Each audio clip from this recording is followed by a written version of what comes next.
Assalamualaikum warahmatullahi wabarakatuh. Saya Yoman Nuribeta dari kelas 12 IPA MA Muhammadiyah Nangahure.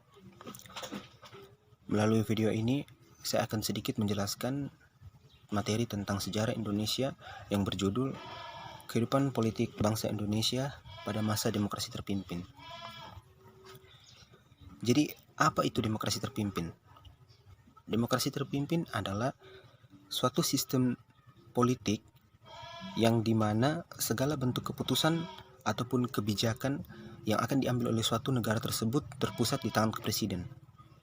Atau dengan kata lain, presiden adalah aktor tunggal dalam kehidupan politik di negara tersebut. Jadi, demokrasi terpimpin merupakan bagian dari sejarah politik di Indonesia. Setelah merdeka, Indonesia masih diterpa berbagai krisis dan kesenjangan, dan kerusuhan kemasalahan berada di mana-mana.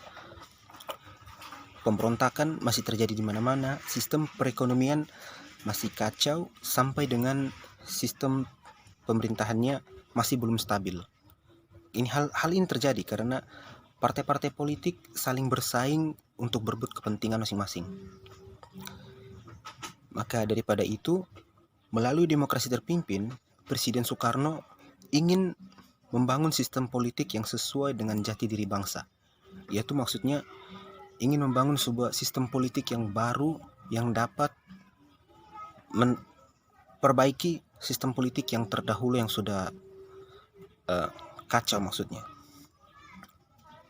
Sebelum demokrasi terpimpin, sistem pemerintahan dianggap tidak berjalan efektif. Demokrasi liberal yang dijalankan sebelumnya sekitar tahun 1950 hingga 1959 menurut Soekarno adalah hasil impor dari luar negeri. Maksudnya impor ini maksudnya hasil ciplakan atau hasil yang bukan dari buah pemikiran bangsa kita sendiri. Masalah kita bangsa Indonesia hanya bisa dipecahkan dengan perumusan nilai-nilai murni bangsa sendiri, kata Presiden Soekarno saat pembukaan di depan Dewan Konstituante. Gagasan Presiden Soekarno ini dikenal dengan konsep Presiden 1957, di mana dalam konsep tersebut ada beberapa gagasan-gagasan utama atau pokok-pokok pikiran yang terdiri dari beberapa poin.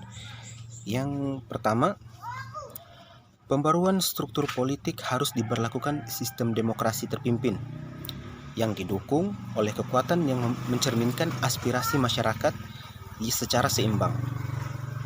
Di sini maksudnya, demokrasi terpimpin itu harus didukung oleh bentuk-bentuk aspirasi masyarakat supaya bisa memperbaiki sistem politik yang sedang kacau waktu itu. Dan poin selanjutnya, pembentukan kabinet gotong royong berdasarkan perimbangan kekuatan masyarakat yang terdiri atas wakil partai politik dan kekuatan golongan politik baru, golongan fungsional, atau golongan karya. Maka pada 19 April 1957, Presiden Soekarno melantik Kabinet Karya. Ada beberapa unsur yang terdapat dalam Kabinet Karya ini, yaitu sekitar 3. Di antaranya PNI, Masaimu, NU, dan PKI. Sedangkan golongan politik dari masyarakat ditampung dalam Dewan Nasional yang disahkan pada 6 Mei 1957. Kondisi pemerintahan semakin tidak stabil walaupun demokrasi terpimpin sudah diterapkan. Sudah banyak kesalahan yang terlihat dari kinerja Badan Konstituante yang dibentuk untuk menerapkan undang-undang baru guna untuk menggantikan UUDS 1957 tidak berjalan lancar. Sejak dimulai persidangan pada 1956 hingga 1959, Badan Konstituante tidak berhasil merumuskan undang-undang baru. Kondisi ini justru membuat Indonesia semakin buruk dan kacau. Pada 22 April 1957 diadakan sidang lengkap Badan Konstituante di Bandung. Dalam sidang tersebut, Presiden Soekarno mengusulkan untuk kembali menerapkan UUD 1945. Dalam pidatonya, Presiden Soekarno mengkritik cara kerja Badan Konstituante yang mengalami kemajuan, yang tidak mengalami kemajuan selama 2 tahun terakhir. Lalu ia meminta agar usul pemerintah disetujui segera. Usulan ini tentu menimbulkan pro dan kontra. Ada beberapa pihak yang mendukung usulan tersebut, dan ada juga beberapa pihak yang menolak. Karena apa? Pasti mereka menganggap, ada sebagian pihak yang menganggap bahwa usulan tersebut terlalu berbahaya atau terlalu ekstrim maksudnya. Pihak yang mendukung ini ialah PNI dan PKI menerima usulan rencana pemerintah tentang UUD 1945. Sebaliknya, Masaimu menolak. Pihak yang menolak berdasarkan khawatir tentang akibat-akibat pelaksanaan demokrasi terpimpin dengan penerapan UUD 1945. Maksudnya seperti ini. Demokrasi terpimpin merupakan sistem demokrasi yang segala bentuk keputusan kebijakan pemerintah itu diambil dan diputuskan oleh tangan presiden. Sedangkan kalau melalui Undang-Undang UUD 1945 kita menggunakan sistem demokrasi musyawarah. Nah, ini dua hal yang sangat bertentangan tapi dijalankan pada satu jalur yang sama, pada satu pemerintahan yang sama. Pasti akan terjadi banyak gejolakan yang bertentangan. Pemungutan suara yang dilakukan dalam sidang tidak mampu meredam perdebatan. Demokrasi terpimpin yang sudah dirintis pada tahun 1957 sebenarnya baru resmi berjalan pada tahun 1959. Tepatnya Presiden Soekarno mengeluarkan dekret presiden. Kita bahas sedikit di sini, dekret presiden itu apa? Dekret presiden adalah suatu keputusan atau suatu perintah kepala negara di saat negara berada dalam keadaan darurat. Jadi pada 5 Juli 1957 di Istana Merdeka, Soekarno mengeluarkan dekret presiden untuk mengakhiri sistem pemerintahan liberal dan kabinet parlementer. Dekret presiden juga membawa dampak yang sangat besar dalam tatanan kehidupan politik bangsa Indonesia pada masa itu. Jadi dekret presiden ini ada beberapa isi pokok utama, diantaranya dibubarkannya Dewan Konstituante, yang berikutnya berlakunya kembali UUD 1945, tidak berlakunya lagi UUDS 1950, dan terakhir dibentuknya Majelis Permusyawaratan Rakyat Sementara atau MPRS dan Pertimbangan Agung Sementara DPAS yang diberlakukan dalam waktu yang sesingkat-singkatnya.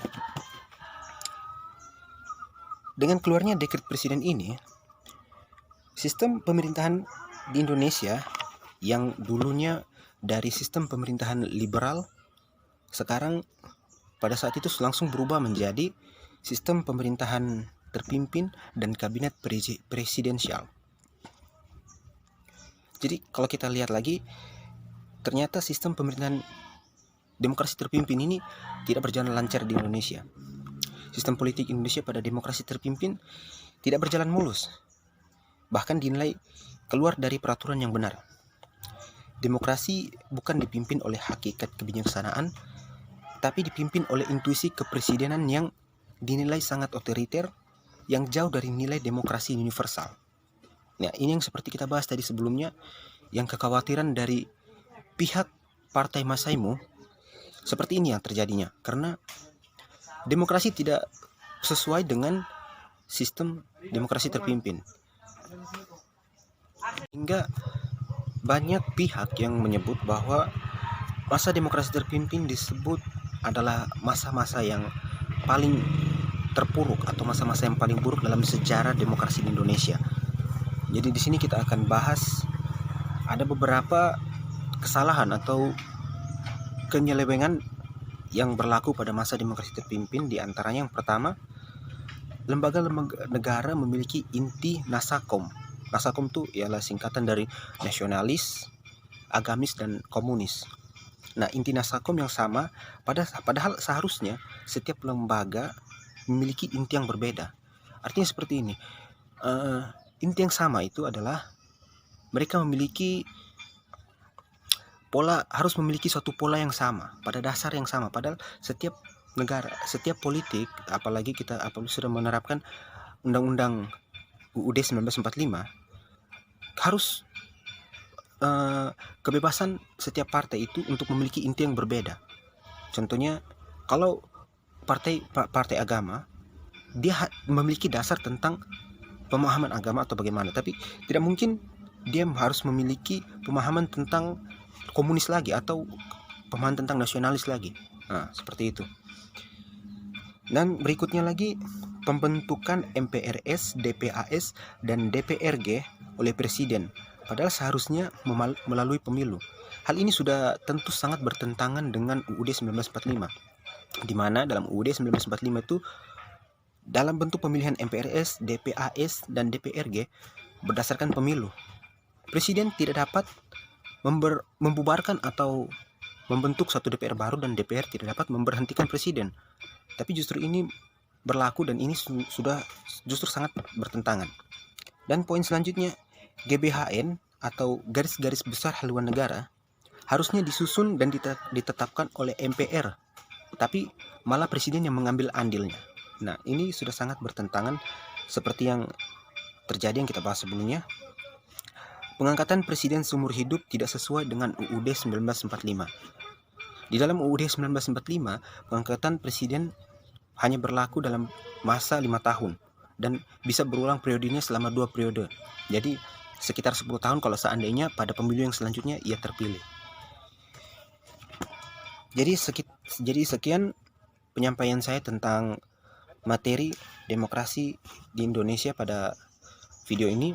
Kurang dan janggalnya saya mohon maaf. Saya Yoman Ribeta, saya akhiri. Wassalamualaikum warahmatullahi wabarakatuh.